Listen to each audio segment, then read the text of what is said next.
Hodi, hodi, hodi, hodi. Hodi. Hodi. Unatani? Vipi ndugu yangu? Asante kabisa. Salama kabisa. Sawa. Karibu jamani. Asante ndugu yangu. Kwema huko mtokako? Hapana, si kwema. Kwa nini tena? Mzee Baga amefariki. Amefariki? Ndiyo amefariki. Nini chanzo mpaka amefariki? Ugonjwa wake ule ule ndio uliopelekea mauti wake.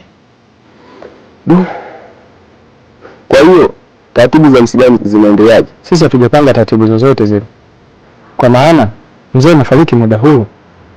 Na isitoshe sisi hatuna maamuzi yoyote yani. Mpaka ndugu yako aliyepo mjini atakapofika. Je, mlishapa taarifa zozote kuhusu swala hilo? Nimeongea na mwanae na amesema kwamba mnamo saa 7 atakuwa ameshafika hapa. Basi wewe mjiandae tuondoke. Sawa.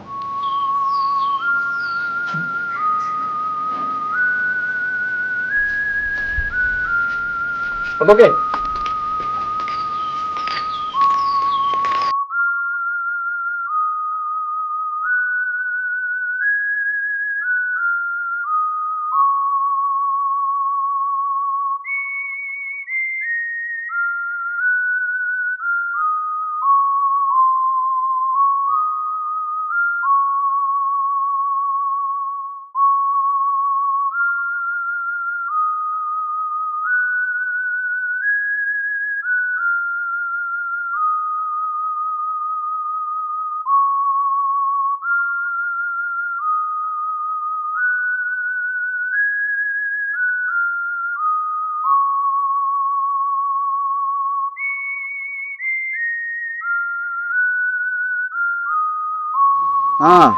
Bwana Lugala.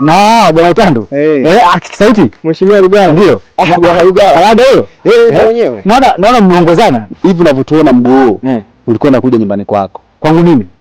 Basi tuongezane ndani. Hamna shida Bwana Lugala. Hata hapa tu panatosha. Kwa mazungumzo hata hapa tunazungumza. Bila shaka. Basi zungumzeni, mimi nawasikiliza.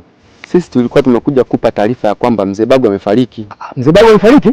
Ndio amefariki. Inna lillahi wa inna ilaihi rajiun. Kila bwana, hebu acheni mutani basi. Hivi inawezekana vipi mdeni akafariki kabla ya kulipa deni lake?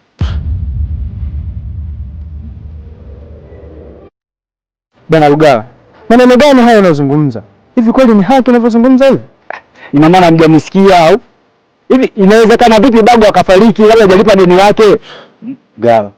Haya maneno unazungumza hayana tofauti na kufa. Utando. Kama Baga alikuwa anajua siku zake za kuishi zimebaki chache, asingekuja kuchukua pesa zangu. Hivi wewe mwanadamu mwanadamu akaijua siku yake ya kifo? Wewe mwanadamu akaijua siku yake ya kifo? Acha kufa bwana. Sasa anasema hivi, mimi tangulieni msibani, alafu mimi nitakuja msibani. Na anasema yaani nikifika msibani nisipopewa pesa zangu, ule mwili wa marehemu hautoki kwenda kuzikwa, utabaki ndani ule. Hivi jamani, mnamuelewa? Anaelewa mbaya kweli. Sasa sikilizeni, sawa? Sisi habari za huko tuachane nazo. Sisi turudini kwenye msiba tukaendelea na mambo mengine. Ni kweli, tuachane nazo. Si mradi tushampa taarifa msiba. Inatosha.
Rukisha.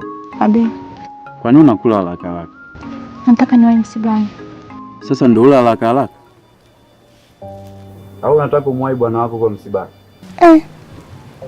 Imekuwa hayo tena. Bwana wewe msibani uko namtolea wapi? Sikiliza. Endapo kama nitagundua mchepuko wako huko msibani, nitakuja nikukatekate hiyo miguu yako. Haya. Ndio nishasema.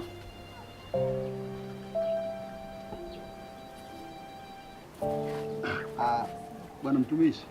Ndio. Kwa hali ambayo nimemkuta nayo asubuhi mzee, wala sikutarajia kama sasa angetutoka. Kwa sababu nilipita asubuhi, nikamkuta mzee pale anapiga mswaki na nikasalimiana naye, nikamuuliza afya yake inaendeleaje. Lakini jibu alionipa akaniambia kwamba najisikia vibaya. Nikamwambia vipi umeshamuona daktari? Akaniambia nimemuona na dawa ameshanipatia. Umeona? Nikasema sawa. Basi baada ya salamu mimi nikaendelea na safari zangu.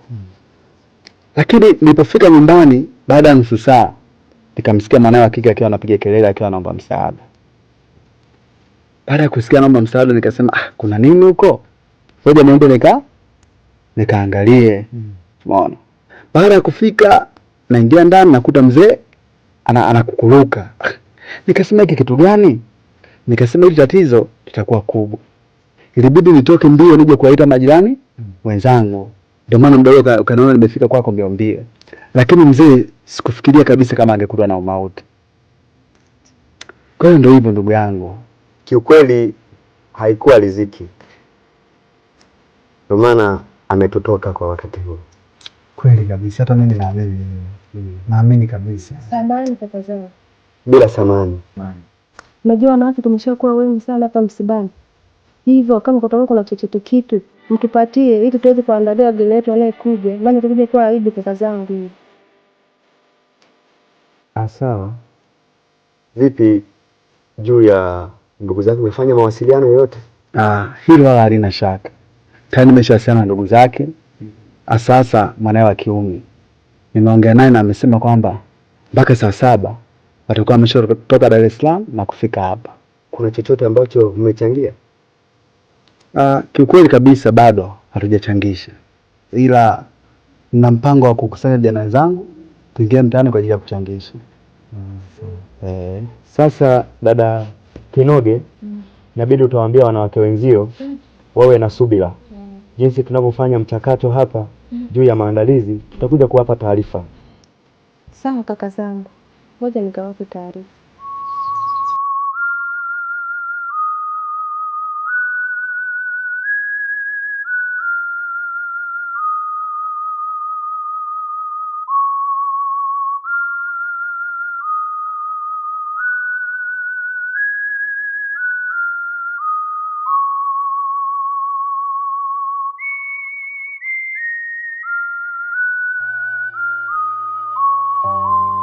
Shogangu. Hivyo naelewa mambo yanayofanyika hapa msibani. Mambo gani tena haya? Shogangu, unajua nilichelewa nilikuwa shamba mimi. Yaani nilivyofika tu. Sioni cha maana chochote zaidi ya kuzunguka tu watu. Shida nini? Yaani mimi katika msiba yote isha kutokea hapa. Huu msiba ndio pasua kichwa. Na kinachoshangaza shogangu, hata maji kuchota. Hivi nyinyi mlikuwa mnafanya ndivyo hai hapa msibani? Hata tukachota maji ya nini? Hakati chakula chenyewe tu ndani cha kupika hakuna. Tuachane nayo shogangu. Twende tukaongea na wenzetu. Unajua binadamu atuishi maneno. Na kweli maana sio tukafunga maboya tukashtua msibani.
Vipi, umetokea msibani?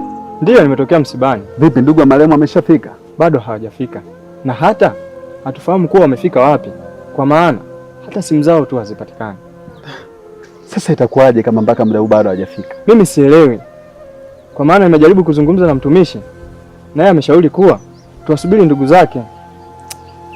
Sasa sielewi itakuwaje, na pia ni jambo la hatari, kwa maana mpaka sasa hivi mwili bado uko ndani na bado haukwenda hata hospitali. Sasa unadhani itakuwaje? Si utakuja kuharibika? Kweli kabisa, uko sahihi. Kinachonyuma zaidi hasa pale mtoto wa marehemu anapolia bila hata kusikia sauti ya kaka yake wala ya ndugu yake. Mara 10 angekuwa anaona. Tuachane naye mama, tuendelee na majukumu mengine. Tuonana msibani. Haina shida ndugu yangu. Sasa wapi unaelekea? Naelekea nyumbani mara moja, ila nitarudi hivi punde. Sawa basi. Sawa.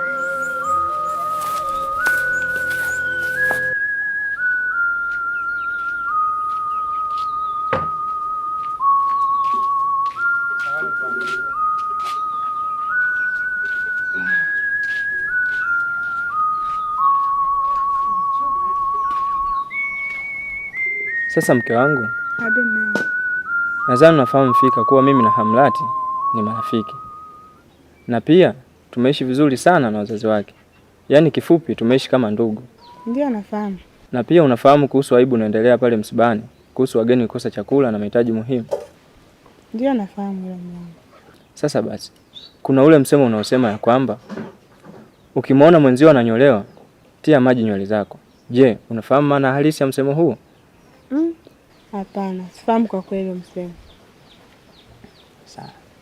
Maana halisi ya msemo huo ni kwamba ukimwona mwenzio kapatwa na jambo lolote lile, basi na wewe jiandae kwa jambo hilo. Mwanangu, na mambo wewe. Sio mambo. Ila mimi nilikuwa na ombi moja kwako. Ombi gani tena? Ombi langu ni kwamba naomba tulichukue ile gunia moja la mahindi, tukalisage tupeleke msibani ili angalau wageni wapate chochote kitu. Unasema nini wewe? Hivi una akili kweli? Yaani tuchukue gunia moja la mahindi tupeleke msibani? Hilo haliwezekani. Hapana mke wangu, usiseme hivyo. Maana kuna leo na kesho. Na pia mimi naamini ya kwamba tukikosa leo, basi kesho tutapata. Naomba tuchukue aibu ya rafiki yetu iwe kama ya kwetu. Nasema hivi, gunia ndani halitoki. Na wewe rafiki yako na Hamlati mimi haunihusu. Unasemaje wewe? Nishasema. Sasa nasema hivi, mimi naenda kuchukua. Wewe mimi nimesema nachukua. Wewe unachukua na kwambia. Gunia achukui. Afu sikiza nikwambia. Naomba gunia achukui. Mimi wewe achukui gunia kwambia. Sasa unasikia? Achukui gunia. Gunia sasa gunia. Ndio sasa. Ndio sasa gunia. Wewe anani waje na sasa gunia achukui. Achukui nakwambia. Uchukue gunia. Nimesema hivi, mimi nasema nachukua. Kwanza wewe uko mbali. Sikiliza nikwambia mwanamke. Mimi ndo najua ninachokifanya hapa. Alafu kwanza wewe ukanipangia chochote. Wewe kaniambia chochote. Mimi nasema mimi ndo najua ninachokifanya. Kwa hiyo mimi ndo najua chochote cha kukufanya. Kwa hiyo usinichoke kunichanganya habari zako. Wewe usinichanganye. Wewe mwanamke usinichanganye. Unanimwagia maji? Fungua mlango, fungua. Nishakumwagia maji. Nimesema hivi, yani labda usitoke ndani, kaa ndani mwa mdomo mpaka jua litue. Kanunulie kama bwana Haruma nenda kanunulia peke. Yani nimesema hivi, nikija nikukuta umeondoka, nikuta umeondoka. Na siondoki. Sikiliza, bwana nitakuua wewe. Angalia.